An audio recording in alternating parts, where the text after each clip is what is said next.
Darüber wollen wir sprechen mit dem Kolumnisten Hendrik Ambroder. Schön, dass Sie bei uns sind. Hallo. Hallo. Guten Abend. Ja. Es ist schon wieder eine brutale Tötung und dann nach und nach kommen immer mehr Details ans Licht. Es handelt sich um einen Asylbewerber, diesmal aus Syrien. Polizei bekannt, schon in Erscheinung getreten, Drogendelikte, Eigentumsdelikte. Ein weiterer Fall, der sich einreiht in mehrere Fälle, aber über den in einigen Tagen niemand mehr redet? Das kann gut sein. Das ist ja nicht der erste Fall dieser Art. Und die ganze Dramaturgie erinnert mich an die vorausgegangenen Fälle. Erstmal sind alle überrascht, dass sowas passieren kann. Als hätte es Brockstedt nicht gegeben, wo das junge Paar umgebracht wurde. Als hätte es den Breitenscheidplatz nicht gegeben. Und viele andere Geschichten. Gestern, glaube ich, das habe ich gerade im Radio gehört, gab es eine Messerstecherei auf dem Schlossplatz in Stuttgart. Also das ist inzwischen Alltag. Und wir bezahlen jetzt den Preis für die Migration. Und viele Politiker wollen es immer noch nicht sehen. Die Berliner Polizeipräsidentin hat es gestern auf den Punkt gebracht. Das heißt nicht gestern, schon ein bisschen früher. Ulf Poschardt hat sie gestern an dieser Stelle zitiert. Und die Berliner Polizeipräsidentin sagte ganz einfach, diese Gewalt ist jung, männlich und migrantisch.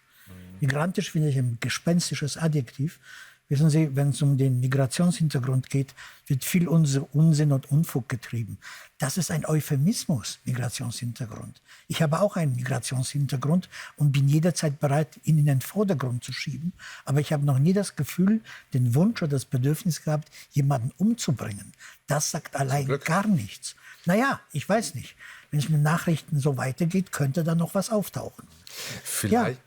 Und wissen Sie, Thomas Haldenwang spricht immer gerne von Problembereichen oder von Phänomenbereichen. Und wir haben es mit 3 Phänomenbereichen gerade zu tun, die längst erkannt und analysiert sind. Ich erfinde hier nicht die Quadratur des Kreises. Es ist so. Wir haben eine unglaubliche Frauenverachtung. Wenn nach einer Gruppenvergewaltigung, es zu einem Prozess kommt, werden von 9 Tätern 8 freigelassen. Sie bekommen Minimalstrafen auf Bewährung. Das kann es eigentlich nicht geben. Wir haben zweitens einen heftigen Antisemitismus. Der kam nicht mit den Migranten, der wurde aber wahnsinnig verstärkt. Es wird auch nicht ignoriert, langsam zur Kenntnis genommen. Es hat eine Weile gedauert. Und wir haben so die Einführung des Messers als Waffe. Dazu gibt es seit 2 Jahren sogar eine eigene Statistik, die es vorher nicht gab, weil dieser Tatbestand in dieser Massivität nicht aufgetreten ist. Das heißt, wir haben 10 Jahre lang, ich sagte es schon, den Preis der Migration nicht zur Kenntnis genommen. Wir haben es geleugnet.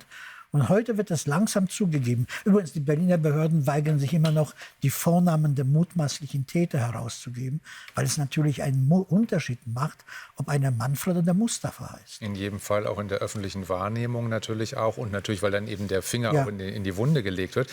Aber ich würde noch mal einen anderen Aspekt mit einbringen wollen. Vielleicht lohnt ja auch mal der umgekehrte Blick. Müsste die Politik jetzt nicht viel schneller reagieren und die schwarzen Schafe aussortieren oder gar nicht erst ins Land lassen, um auch Hunderttausende friedliche Migranten, die sich gar nichts zu Schulden kommen lassen, um die vor einem Stigmata zu schützen? Ja, natürlich, das müsste passieren.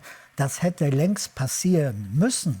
Die Debatte heute dreht sich darum, wie kriegen wir sie wieder los? Wie können wir sie abschieben?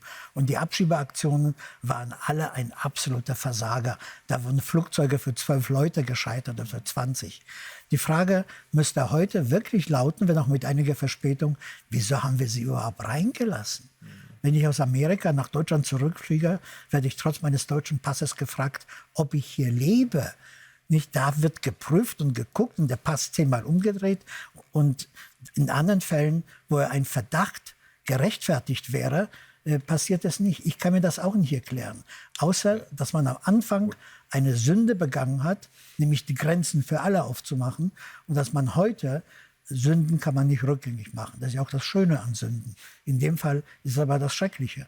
Und die Debatte setzt jetzt ein, mit 10 Jahren Verspätung. Bis dahin sind alle Leute, die auf diesen Missstand aufmerksam gemacht haben, wie Thilo Sarrazin zum Beispiel, verleumdet und in die rechtsradikale Ecke gestellt worden. Hendrik Ambroder, ganz herzlichen Dank für den Besuch heute bei uns und bis nächste Woche hoffentlich dann mit einem schöneren Thema. Danke. Ja, vielleicht sitzt dann bis dahin einer der Verantwortlichen hinter Gittern. Und ich meine diesmal nicht die Täter, sondern einer aus der Politikriege. Das würde mir große Freude machen. Ist wahrscheinlich gering, dass die erfüllt wird. Ich weiß. Herr Broder, danke schön.